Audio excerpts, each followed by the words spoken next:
Chers frères et sœurs, comme je vous l'ai dit, nous allons lire les Écritures pour étayer ce que nous sommes en train de dire.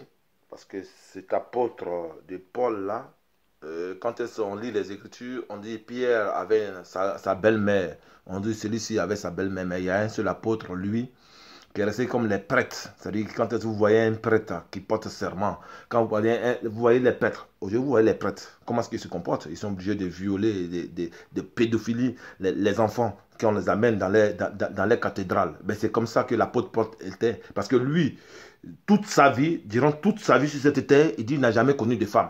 Et puis vous le croyez. Un homme qui a toutes ses facultés, qui a tous ses membres qui fonctionnent, un homme qui a tous ses appareils génitaux qui fonctionnent, va jamais connaître une femme de toute sa vie, mais vous faites de Dieu un menteur.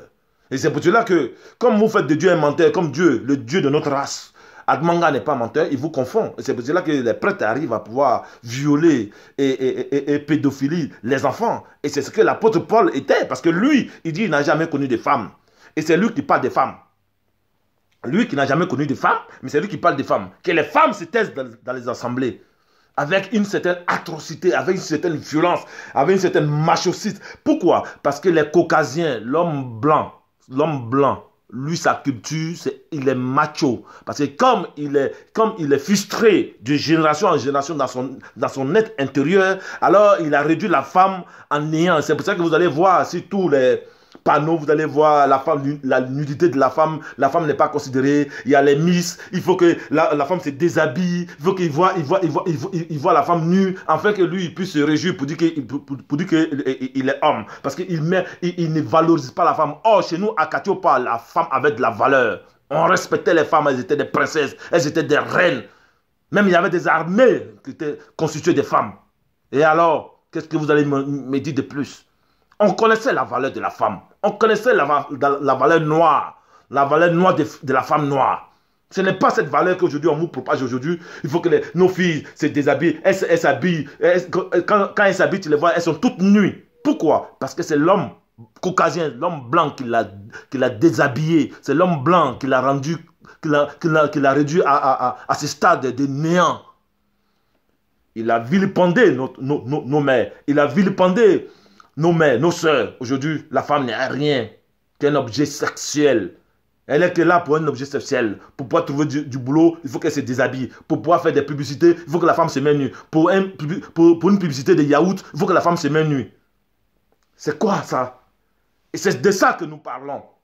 Oh, chez nous à Katiopa, la femme était vertueuse, la femme était respectueuse. La femme, et quand tu la voyais, tu ne pouvais pas voir même les jambes de la femme comme ça.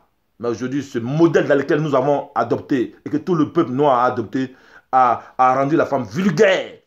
Elle n'a plus de considération. Et cet apôtre vulgaire, cet apôtre pédé que vous appelez Paul, qui n'a jamais connu de femme, lui il dit qu'il n'a jamais connu de femme. C'est-à-dire que depuis toute sa vie, il n'a jamais couché avec une femme. S'il n'a pas couché avec une femme, il a couché avec qui alors? Vous qui dites que vous êtes rempli de l'Esprit de Dieu. Un homme qui a toutes ses facultés ne couche pas avec une femme pendant toute sa vie. Et lui, il a prêché, il a fait tout le tour du monde. Et il n'a jamais couché avec qui? Il couche avec les hommes. Lui, là, c'est un imposteur, c'est un pédé, Paul. Il faut que vous le sachiez. Et c'est lui là qui vient priver nos mamans de ne pas parler. Oh, c'est nous mamans qui nous apprend à parler.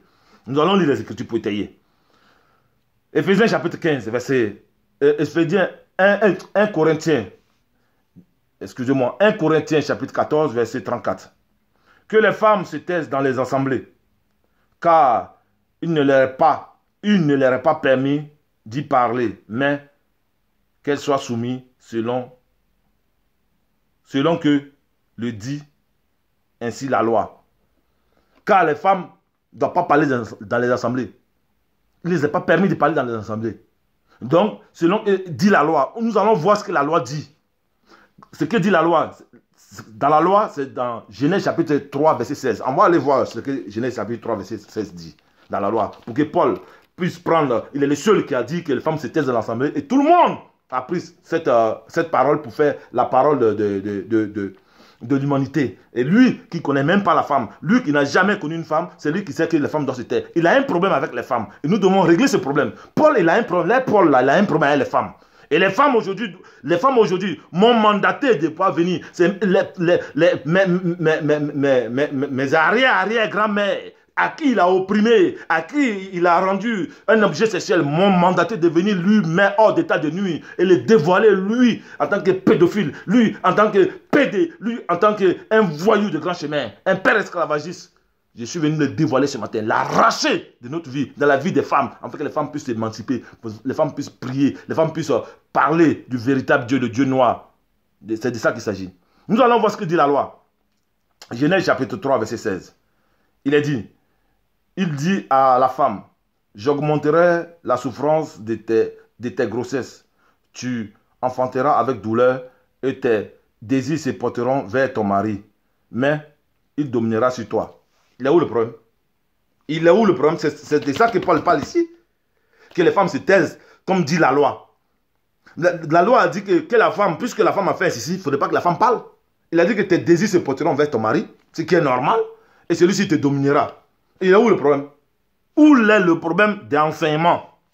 Où est le problème que si la femme prend la parole, c'est comme il prend l'autorité. La parole est synonyme de l'autorité. Vous voyez le frère? Il est écrit, analysez toutes choses. Vous n'analysez rien du tout et vous faites passer pour les hommes spirituels et vous stigmatisez et vous divisez le Dieu de ma race. Le Dieu à qui, lui qui m'a envoyé ici, n'a jamais exclu qui que ce soit. Son peuple est à lui. Son peuple noir, c'est lui qui l'appelle. Maintenant, nous savons que ce n'est pas tout le monde qui va rentrer à la bergerie. Mais ceux donc qui auront l'esprit pour pouvoir comprendre ce qui vient de l'esprit. Mais arrêtez votre stigmatisation de pouvoir rejeter l'autre. De pouvoir rejeter nos mamans. Nos mamans, elles ont les places. Car celui qui trouve une femme a trouvé le bonheur.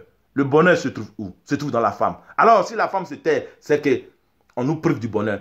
Et l'homme caucasien, l'homme blanc, Paul le blanc, il savait que les femmes pouvaient nous relever le plus vite possible. Et donc, il faut pouvoir éloigner la femme du sacerdoce royal le plus vite possible. Quels sont ceux qui ont apporté l'évangile? Quels sont ceux qui ont apporté l'évangile? Quand est-ce les 12 disciples, quand est-ce qu'ils ont choisi ces 12 disciples? Je ne suis pas convaincu que les 12 disciples, il n'y avait pas de femmes.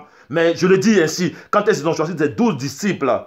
Et les jours de la résurrection, quels sont ceux qui ont apporté l'évangile? Ce sont les hommes qui étaient en train de pleurnicher, qui étaient en train de pleurer comme Pierre là-bas, comme tous ceux qui étaient en train de pleurer là-bas. C'est les femmes, c'est nos mamans qui sont allées et ils ont vu parce qu'elles avaient la révélation. La femme a la révélation. Et si nous laissons la femme prendre, si nous laissons la femme parler au milieu de l'assemblée de Dieu, il y aura des révélations qui vont sortir. Ce n'est pas les femmes Jézabel qui sont en train de parler. Je parle des femmes qui sont habitées par un esprit d'humilité. Et le Dieu de notre race sait qu'il a établi des femmes qui sont habitées par l'esprit d'humilité et qui peuvent enseigner. Enseigner, non pas votre parole de merde qui se trouve dans la Bible là. C'est pas ça, pas ça il s'agit. Car c'est eux qui nous enseignent à pouvoir parler. Et quand ils nous enseignent à pouvoir parler, on grandit, on les prive de la parole. Femme noire, femme africaine, femme noire, tout au fond de la terre où tu te trouves, dans les quatre coins du monde, le temps est venu pour toi pour que tu puisses te réveiller.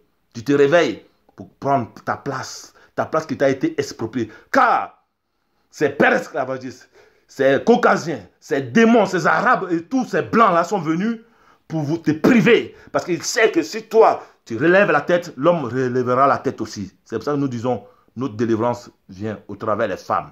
C'est la femme qui a apporté l'évangile. Les jours de la résurrection de Christ, de notre race, les hommes étaient en train de pleurer là-bas.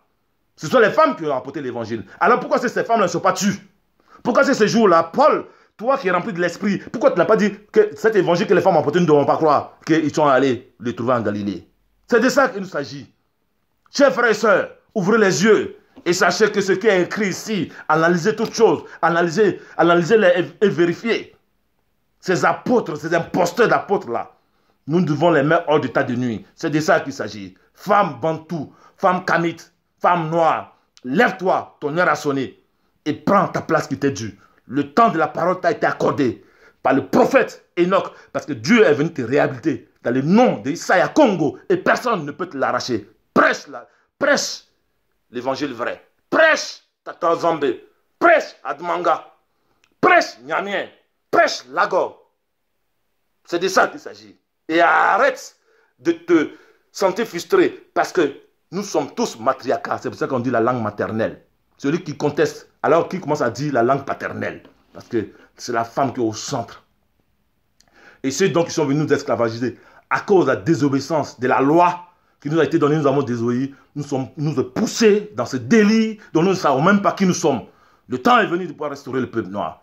Le Dieu noir, le Dieu des Noirs est venu pour rétablir son peuple. Donc, il doit nous enseigner toutes ces choses. C'est pour ça que nous devons prendre cette même écriture qu'ils ont pris pour nous aligner, pour désaligner le peuple. C'est de ça qu'il s'agit. Que la grâce et la paix soient sur vous. Je vous reviens bientôt. Merci.